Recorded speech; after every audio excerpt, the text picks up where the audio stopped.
All right, we're at the final step here, the home run. So long unit, but there's a lot to learn, and we're just about there. So let's go look at supply, right? So here we're looking at one of the items you identified as having an increase in supply. So choose one of them, okay, and label the equilibrium model for the supply of that item before it increased, right? So if I'm looking at, I'm going to look at oil, right? So there's been an increase in the supply of oil because nobody is using it. Okay, people aren't driving their cars, but it's still being produced. We can't turn the wells off, so we now have a surplus of oil. Okay, um, and here we want to look at our original price and how demand is determined. So let's go to our textbook and understand that a little better. So I'm going to go back to my textbook, and I'm in the same chapter where we're originally looking at changes in supply and demand, 8.6, right? We talked about the quinoa, then we talked about the increase in demand, okay, for books. And we saw how the equilibrium shifted, where now people are paying $8 for $10 for books instead of 8 because there was a bigger demand. So just to review that, demand is higher at each possible price, right? So our demand curve has shifted. Okay, there's our demand. Okay, so everything, right? Everything is now more expensive. Okay, there's more possibilities. In response, as a change in the price, this led to an increase in the quantity supplied. And this change is a movement along the supply curve, right? So here's our supply curve. The supply curve didn't change. The only thing that changed was the demand, okay? So because there was more demand, it then opened up more possibilities for supplies, right? Because there was that higher price, okay? The supply curve is not shifted, right? The number of sellers and their reserve prices have not changed. So we don't call this an increase in supply, right? It was only an increase in demand, okay? And the increase in demand opened up the availability, right, of more supply, but that supply was always there, right? So now what we're going to be looking at after an increase in demand, the equilibrium quantity rises and so does the price. Okay, so now we have what happens if you have an increase in supply, let's say due to improved productivity. Okay, so let's take our oil example and say, well, I have more oil now because I'm just able to produce it better, right? And that's kind of like what we did in the US when we're doing tar sands and fracking. We're coming up with different ways to extract resources and increase the amount through innovation. So here we have an example of an increase in supply. In this case, we get to think about bread in the city. So think about bread in the city. And let's say that the bakers discover a new technique that allows everyone to make bread more quickly, right? We find this new innovative yeast that can rise in half the amount of time that regular yeast would rise in, so you can make more bread faster, and I'm improving my productivity, okay? The cost per loaf is going to be less because I can make more loaves in the same period of time because now I have that faster working yeast. So in that case, the marginal cost curve for the bakery shifts down, right? So if I'm paying my worker $10 an hour, I'm making 10 loaves an hour, I'm paying $1 per loaf in labor, but now I can make 15 loaves in an hour because I've been able to get this better yeast, this new innovation. I'm now paying less per loaf, right, to that worker. Okay? So, because I can get 15 loaves made for $10, where before it was 10 loaves made for $10. Okay, so let's go take a look at this on the curve. So here we have the original supply and demand curve for the bakeries. And when the marginal cost curve of each bakery shifts down, so does the market supply curve. So let's go see what's going on. So here we have our bakeries. This is the supply. Okay, they start producing 5,000 loaves and sell them for €2 each. Okay, and that's our equilibrium. People are happy, they're buying it, I'm selling it, it's pretty stable. Now I have a fall in marginal costs, right? I got that new innovative yeast. I can make more breads. Okay, this is awesome. All right, so now I have more breads, and what this does is it shifts my supply curve. It falls because my costs have fallen. Okay, and each level of output, the marginal cost and the price that they're willing to supply the bread at is lower. Okay, because I can make more breads. Now I'm making 15 loaves in an hour instead of 10, so I can pass those savings on to my consumer, right? I can make more breads now for that same cost that I was paying to make less. Okay, so the increase in supply, the supply curve has shifted down. But another way to think of this change in supply is to say the supply curve has shifted to the right. All right, since costs have fallen, the amount that the bakeries will supply at each price is greater, right? So you have more bread now. I have more bread. Okay, we'll keep going. So now we have excess supply, right? I have a surplus. I have more bread than I can sell, maybe, right? I have had more bread than I've ever had before. At the original price is more bread than what the buyers want. Okay, so I just don't want all this extra. I made all this extra bread, but I don't want it just sitting around. I want to be able to sell it. Okay, so, but everyone's satisfied. They're buying everything that they need at that original price point. So they don't want to buy any more of my bread. Okay, but my new equilibrium point now is going to be a little bit lower, right? I can make more bread. I have more bread. I have that new supply. Okay, and then the new equilibrium is going to be to sell that cheaper bread at a cheaper price. Okay, so that just makes it be about $1.30 in euros, right? 1.30 euros.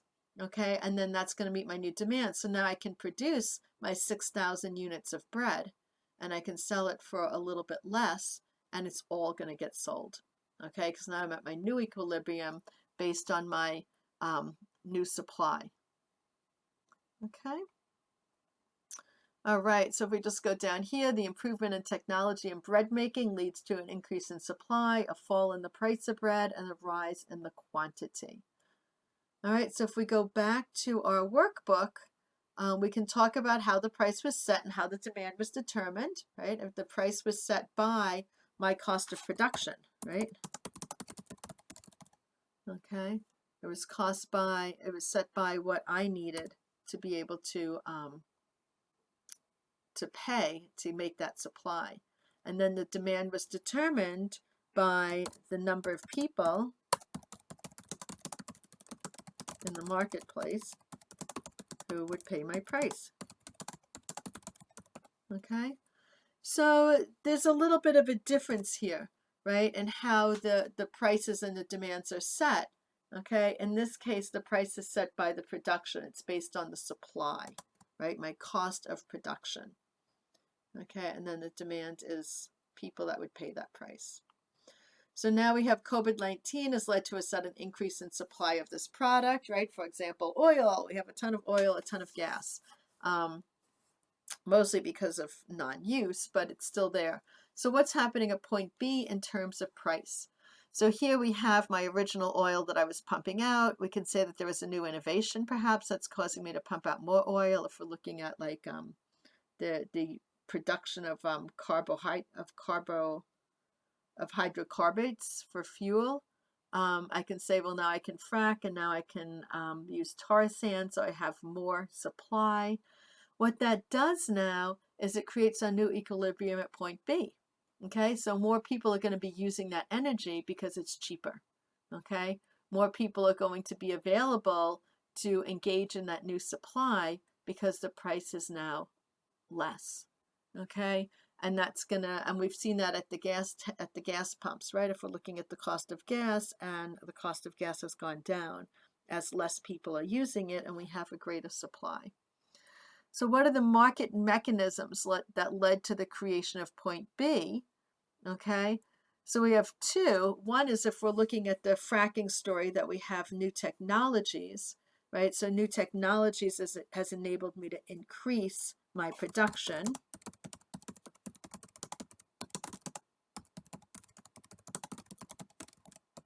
Or if we're looking at the story of people not driving cars, then what we have is lower demand. Demand, right, is actually creating a surplus. Okay. What do you think will happen in the next 2 months? It might stay there. That might be our new normal, right? That lower price. And why? Well, if people aren't, if people are now, if we're not going to use up that excess supply, then we're not going to go back to the price that it once was, right? The innovation has already been there. So that's going to become the new normal. All right. So let's go take a look at our workbook one more time because they bring in another idea here. Okay, so here we have, well, what happens? We have some vocabulary words too. So we have shifts in supply and demand referred to as shocks. Okay, and you might be hearing that word as people are talking about the shock to the economy from COVID-19. Okay, so a shock means that it's something that's changing the model, something that's making the equilibrium become different. And if it's something that's from outside of the organization itself, right, from outside of the model, then it's considered exogenous. Okay, so exogenous. So what we have is COVID-19 is creating an exogenous shock for our equilibrium models of supply and demand in many different market segments. Okay, so if we look at an increase in supply, here's another scenario. Let's say instead you didn't come up with that new fantastic yeast. Instead, there's more bakeries, right? Everyone decided, you know what, now's the time to be baking bread, and you have more competition. So that's also going to affect the equilibrium in the bread, okay?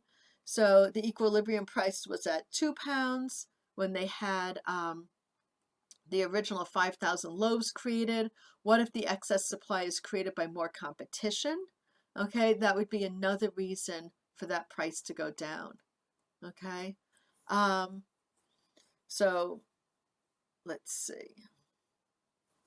Right, so they're just bringing in this story and they're talking about the cost of entry, which is, you know, that it's not just going to be, oh, a competition's here, they're making bread, but they also have to get the factory and the equipment and the skills, and so it's not an immediate thing.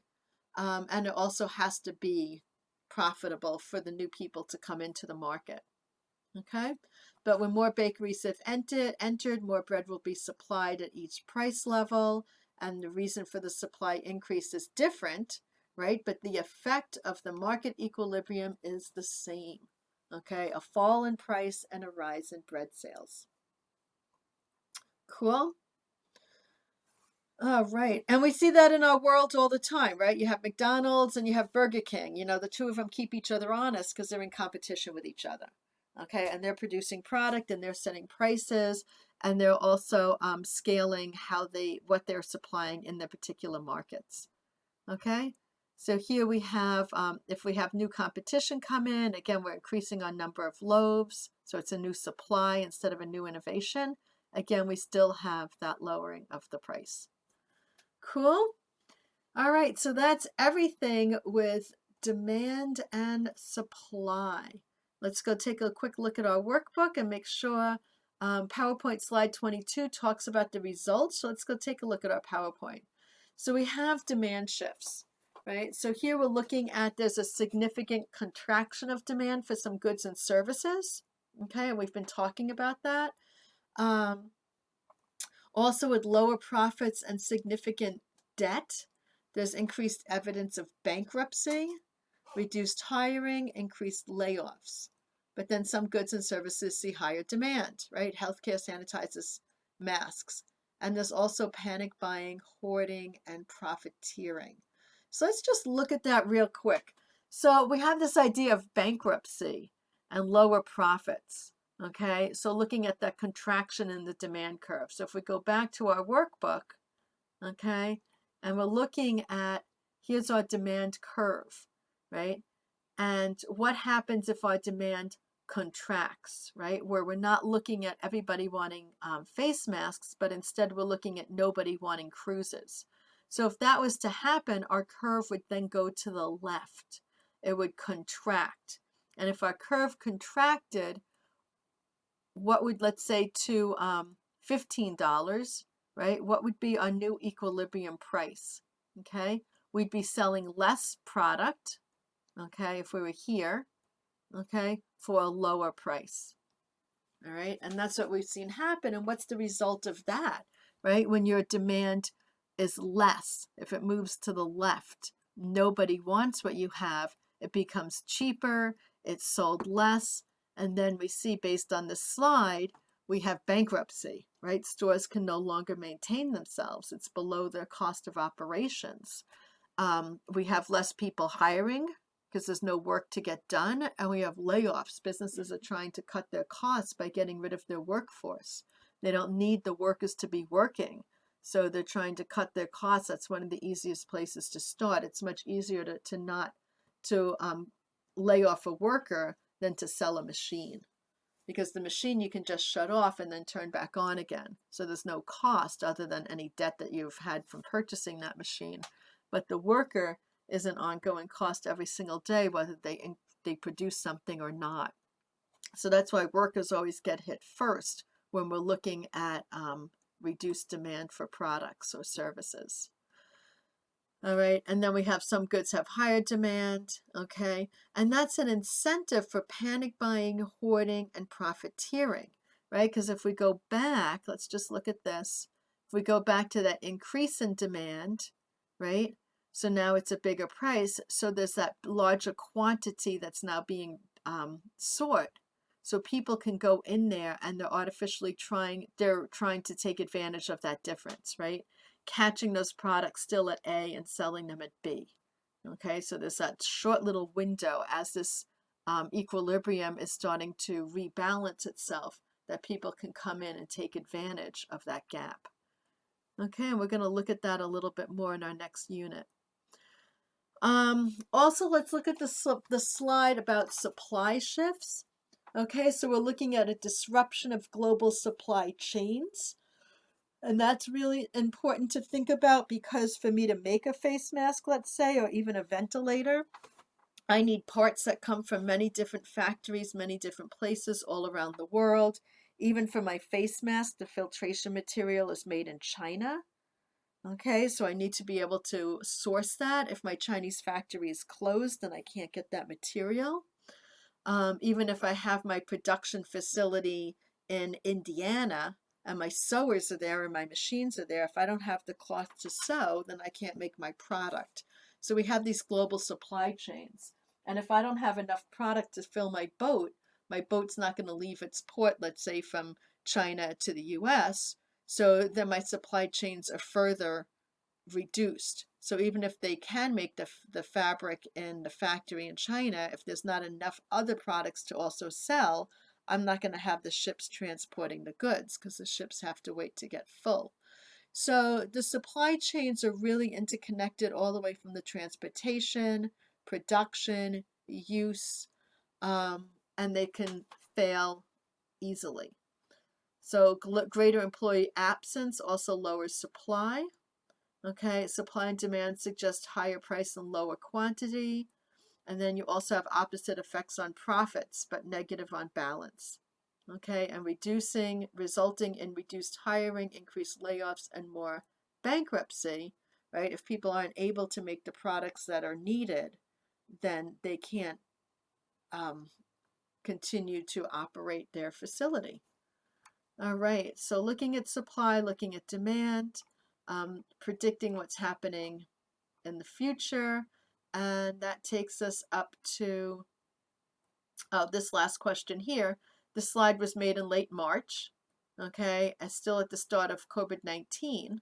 All right, so when our economist created this slide, he was saying these things could happen, right, this slide. But now here we are a month later into the future. Did that really happen? And how do you know? Okay, so give me some evidence of what's going on around now in relation to hiring, layoffs, and bankruptcy. Cool. All right, next we'll hit Unit 4, but that's not right now.